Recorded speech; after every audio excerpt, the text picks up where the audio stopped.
Sino si Jojo Mendrez, ang lalaking nalilink kay Mark Heras? Ang mga larawan nila Mark Heras at ang businessman-singer si Jojo Mendrez ay kumalat online itong mga nakaraang linggo.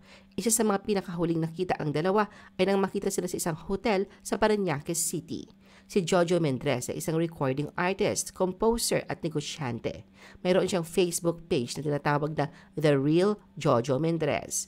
Si Jojo ay tinaguri ang The Revival King. Sa kasalukuyan, mayroon ng 45 million views ang music video ng kantang Somewhere in My Past. Kaya naman hawak niya ang pagiging Revival King. Si Jojo ay kasalukuyang hawak ng AQ's Entertainment, ang talent agency na nag-aalaga sa kanya.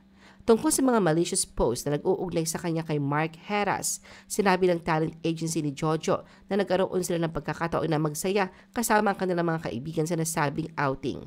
At tumanggi si Jojo na pag-usapan ito nang ma-interview ang singer. Kamakailan lang ay inilabas ni Jojo ang remake ng sikat na kantang Somewhere in My Past na orihinal na isinulat at isinakatuparan ng yumaong teen star na si Julie Vega.